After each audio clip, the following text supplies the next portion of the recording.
안녕하세요. ADHD 약물 치료를 고민 중이신 부모님들, 혹시 이런 생각 해보신 적 있으신가요? 우리 아이 약을 먹으면 정말 좋아질까? 아니면 더 나빠지진 않을까? 약으로 병이 완치되는 것도 아닌데 꼭 먹어야 할까? 저도 제 아이를 키우며 똑같은 고민을 했습니다. 약물 없이 키워야 하는 걸까? 이 약이 정말 필요한 걸까? 이런 고민이 한 번씩 찾아오실 때 가장 중요한 건 정보를 정확히 알고 우리 아이에게 필요한 것이 무엇인지 판단하는 거예요. 오늘은 ADHD 약물의 찬성과 반대 의견을 모두 살펴보고 약물이 어떤 역할을 하는지 그리고 한계는 무엇인지 이야기해 보려고 해요. 끝까지 보시면 약물 치료에 대한 고민이 훨씬 가벼워지실 거예요. 먼저 ADHD 약물이 정말 치료제일까요? 결론부터 말씀드리면 ADHD 약물은 치료제는 아니에요.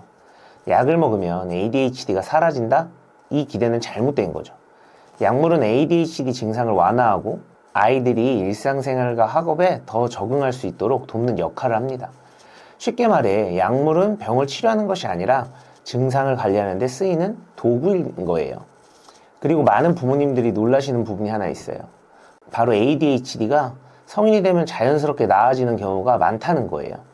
연구에 따르면 ADHD 아동 약 50%는 성인이 되어서 증상이 크게 감소하거나 완전히 사라진다고 해요. 결국 약물은 ADHD를 치료하는 것이 아니라 증상이 심할 때 일시적으로 도움을 주는 도구로 볼 수 있는 거죠. 그런데도 많은 의사들이 약물 치료를 권장하는 이유는 무엇일까요? 여기는 분명히 이유가 있어요. 약물은 ADHD 증상을 완화하면서 아이들에게 중요한 학습과 생활 습관을 만들 기회를 제공하기 때문이에요. 예를 들어 볼게요. 약을 먹으면 집중력이 높아져서 수업 시간에 더 많은 내용을 배울 수 있어요. 성취도도 올라갈 거고 아이의 자존감도 함께 회복되겠죠? 그리고 약물로 증상을 조절하는 동안 부모님과 아이가 함께 규칙적인 공부 시간이나 효율적인 스케줄 관리를 통해 더 건강한 생활 습관을 만들어 갈 수 있어요. 이런 점 때문에 약물을 찬성하는 그룹에서는 약물을 ADHD 아동의 학업과 사회생활을 돕는 중요한 지원 도구라고 보고 있는 거예요. 반면 약물에 대한 비판적인 시각도 있어요. 약물은 ADHD 증상을 완화하지만 아이의 감정과 정서적인 부분에 부정적인 영향을 미칠 수 있다는 점에서 우려의 목소리가 나오고 있어요. 약물을 복용한 아이들 중 일부는 활발하고 감정 표현이 풍부했던 모습이 사라지고 무표정하거나 우울해 보이는 경우가 있어요. 감정적으로 억눌린 상태에서 자라게 되면 아이의 정서 발달에 부정적인 영향을 미칠 수 있다는 거죠. 게다가 약물이 ADHD를 치료하지 않는다는 점도 큰 비판의 이유예요. 약물은 증상을 일시적으로 완화할 뿐 근본적인 문제를 해결하지 못한다는 거죠. 그리고 성인이 되면서 자연스럽게 치유될 가능성 있는 ADHD를 굳이 약물로 관리해야 하느냐는 질문을 던지는 것도 약물 비판 그룹의 주요 입장이에요. 그렇다면 약물 치료를 시작해야 할까요? 이 질문에 대한 답은 단순하지 않아요.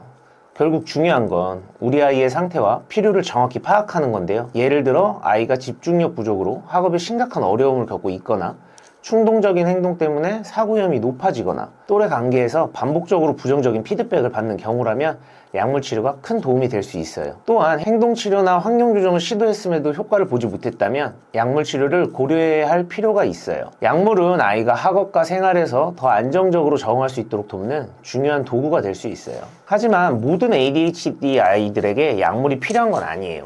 증상이 경미하다면 약물 없이도 관리할 수 있는 방법들이 있어요. 예를 들어 아이가 또래와 어울릴 때 가끔 산만하게 행동하거나 장난을 치더라도 큰 문제가 없고 선생님과 부모님의 도움으로 학업을 유지할 수 있다면 약물 없이도 관리가 가능하다는 거죠. 또 주의력 부족으로 숙제를 어려워한다면 부모님이 하루 30분씩 함께 앉아 학습 습관을 만들어주는 것만으로도 큰 변화를 만들어낼 수 있어요. 이런 경우라면 약물보다는 행동치료와 환경 조정을 먼저 시도해보는 것이 더 적합할 수 있어요. 제가 말씀드리고 싶은 건 약물 치료든 비약물 치료든 중요한 건 부모님이 아이의 상태를 정확히 이해하고 우리 아이에게 가장 적합한 방법을 찾는 과정이에요. 약물이 필요한 경우라면 ADHD 증상을 완화하고 아이의 생활과 학업을 안정적으로 만들어줄 수 있는 좋은 도구로 활용하되 비약물 치료를 병행하며 아이의 정서와 건강도 함께 관리하는 것이 중요합니다. 약물이 필요하지 않는 경우라면 행동치료와 환경 조정을 통해 아이를 돕는 것도 충분히 좋은 선택이 될 수 있어요. 사실 저도 ADHD 약물 치료를 두고 아내와 많은 갈등을 겪었어요. 저는 약물 없이 키워보자는 입장이었지만 아내의 적극적인 권유로 약물 치료를 시작하게 되었죠. 그리고 약물 치료가 확실히 도움이 되는 부분이 있다는 걸 알게 되었어요. 아이의 집중력이 좋아지고 학업 성취도가 눈에 띄게 올라갔어요. 하지만 부작용도 있었어요. 식욕이 줄고 힘이 없어 보이는 아이를 보며 단약을 시도하기도 했어요. 그리고 학교 생활과 학업 때문에 다시 약물을 복용하게 되었죠. 의사 선생님과 상담 끝에 기존 약물에서 부작용이 적은 다른 약물로 변경을 했고요. 지금도 약물에 대한 고민은 여전히 많지만 약물이 아이에게 필요한 도움을 주는 도구 중 하나라는 점은 분명해요. ADHD 약물 치료는 정답이 없는 어려운 선택이에요. 하지만 중요한 건 약물 치료를 할지 말지에 대한 고민이 아니라 지금 우리 아이에게 가장 필요한 건 무엇인지 고민하는 거예요. 약물 치료를 하더라도 비약물 치료를 병행하면서 아이의 정서와 건강을 함께 관리해 주는 것이 중요하죠. 부모님의 선택과 관심이 아이의 삶을 바꾸는 가장 큰 힘이 될 거예요. 이 영상을 보시고 도움이 되셨다면 구독과 좋아요 부탁드릴게요. 댓글로 여러분의 고민과 이야기 나눠주세요. 다음 영상에서는 ADHD 행동치료와 영양관리에 대해 이야기해 볼게요. 감사합니다.